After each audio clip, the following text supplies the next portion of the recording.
Por favor, nos ajude deixando seu gostei no vídeo.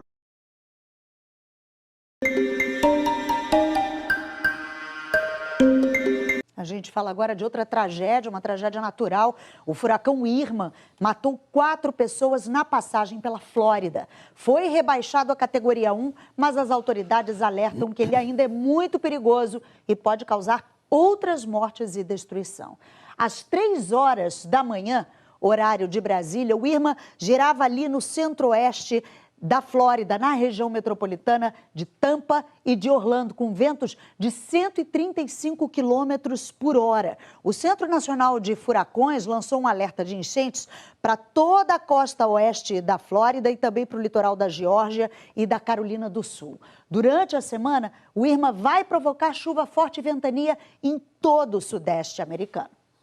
E agora a gente conversa com o Thiago Eltz, que está em Nova York, e nos traz as últimas informações sobre a passagem do furacão Irma pelos Estados Unidos, pelo estado da Flórida. Bom dia, Thiago.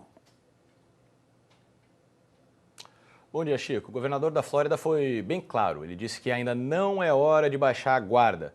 O Irma já provocou muito estrago e ainda tem muita chuva e vento pela frente. No início da manhã, caía muita água em Tampa e em Orlando, onde o Irma está passando nesse momento. Em algumas regiões costeiras da Flórida são previstos até 65 centímetros de chuva. O litoral é muito vulnerável porque o furacão está empurrando a água do oceano em direção à costa. As estimativas ainda variam, mas já se fala em quase 6 milhões de pessoas sem energia elétrica no estado. Os aeroportos de Orlando e de Miami permanecem fechados hoje. Muita gente ficou presa no saguão no fim de semana. A American Airlines chegou a anunciar ontem que retomaria alguns voos hoje, mas desistiu. A polícia diz que já prendeu 29 pessoas por saques e roubos em Miami. A cidade estava sob toque de recolher nesse domingo. Ninguém podia sair de casa entre 7 da noite e 7 horas da manhã. Muitos bairros de Miami estão debaixo d'água. Os correspondentes Sandra Coutinho, Orlando Moreira e Fernanda Saviolo estão na cidade. E a Sandra Coutinho conta pra gente agora como é que está a situação por lá. Bom dia, Sandra. Bom dia para você também, Tiago. Bom dia para todo mundo. Olha, na verdade, a gente está até violando esse toque de recolher para estar aqui conversando com vocês. Mas olha, a gente está na Avenida Litorânea, aqui de Miami.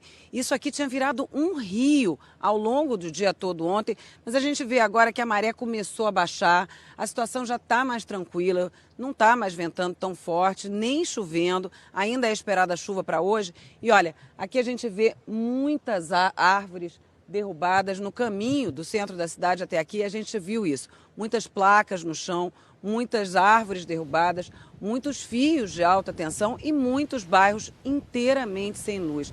Agora, a polícia aqui de Miami, os bombeiros, usaram ao longo dos resgates, ao longo do dia de ontem, um veículo totalmente blindado que enfrenta grandes inundações. E uma das histórias que comoveram os moradores de Miami aqui ontem foi a história de um bebê em North Miami Beach, né, uma parte que não tinha sido obrigatório sair das casas, um bebê de 4 meses que estava com a mãe dentro de casa e ela começou a ficar desesperada porque a água começou a subir e graças a esse veículo blindado que pode passar por dentro da água até uma altura bem alta, até 4, 5 metros de inundação, esses bombeiros conseguiram resgatar esse bebê.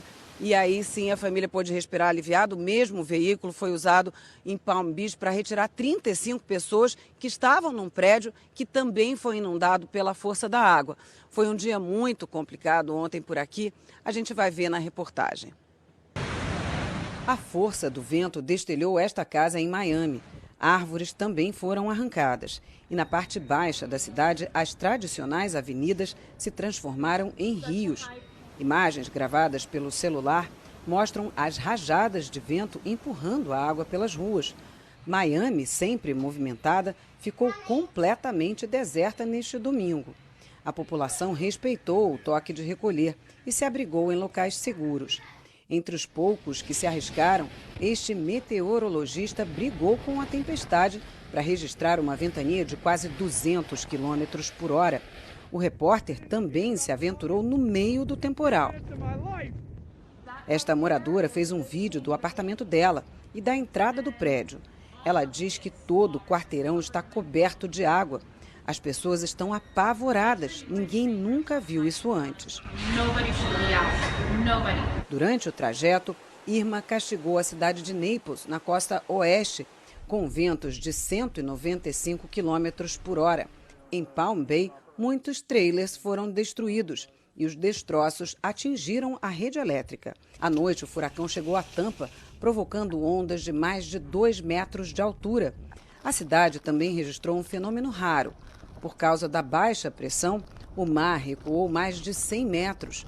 Barcos ficaram encalhados e o que deveria ser o pier virou um banco de areia. Quase 12 horas depois da chegada do furacão Irma aqui ao estado da Flórida, a situação é essa. Ainda venta muito forte por aqui, mas a chuva pelo menos deu uma trégua. Agora é o momento de começar a avaliar os prejuízos. Na Flórida, 6,5 milhões de pessoas tiveram que sair de casa. Quase 1/3 da população do estado.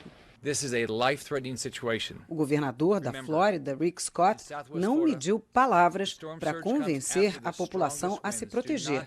Não ache que a tempestade acabou quando parar de ventar. O furacão pode te matar. O presidente Donald Trump atendeu ao pedido do governador da Flórida e decretou situação de emergência federal e prometeu ajuda da União. Nós nunca vimos algo assim, mas vamos nos recuperar e reconstruir o mais rápido possível. Antes de atingir a Flórida, o furacão Irma passou pela ilha de Cuba, ainda na categoria 5, a mais forte. A tormenta provocou ondas de 11 metros de altura, que destruíram casas e até o famoso Hotel Copacabana. Os turistas tiveram que ser retirados das áreas inundadas e os serviços de emergência passaram o dia resgatando moradores. E o Itamaraty afirma que 60 brasileiros estão presos nas ilhas do Caribe, que foram os primeiros territórios a sentir a devastação do Irma. 32 brasileiros estão na ilha de São Martinho, que é dividida entre a Holanda e a França. 22 em Tortola, que faz parte das Ilhas Virgens Britânicas. E 11 estão nas Ilhas Turcas e Caicos, também sob a administração britânica. Um avião da Força Aérea Brasileira deve chegar em São Martinho amanhã para fazer o resgate. O Itamaraty está em contato com o governo do Reino Unido para planejar a retirada dos brasileiros em territórios britânicos. Semana começando, vamos falar com a Isabela Camargo sobre a previsão para todo o país. Oi, Isabela, bom dia para você. Alguma mudança no tempo vindo por aí, hein? Tem sim, Ana Luísa, bom dia para você, Chico, bom dia a todos. Mudança em parte do sul do país, com chuva forte na região da Campanha. Nas próximas horas, ela tende a diminuir, tá?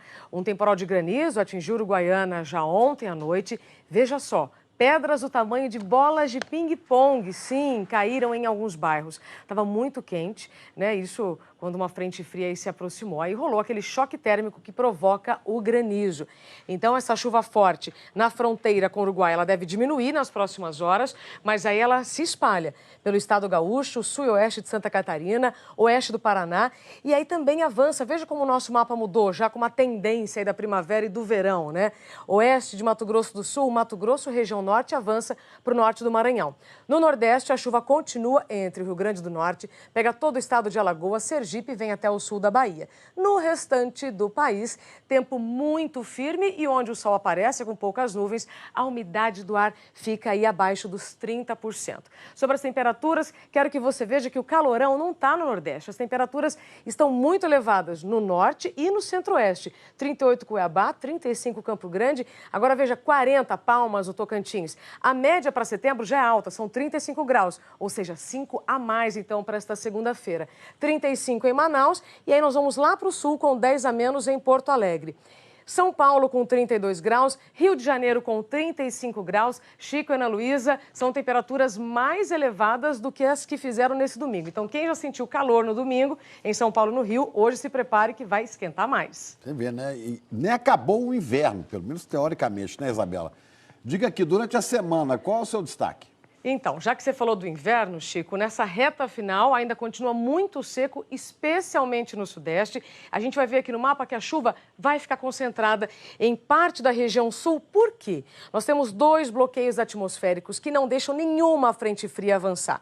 Então, a chuva fica concentrada aqui. Esse mesmo bloqueio atmosférico que está aqui no oceano, veja a setinha, joga umidade aqui para a faixa leste do Nordeste. Então, a chuva continua aqui também. E na região norte, já padrão normal aí para este período do ano, as pancadas de chuva continuam. Então, a gente continua com o tempo muito seco nessa semana no centro-oeste e no sudeste. Chico e Ana. Tá bom. Obrigado, Isabela. Boa semana para você.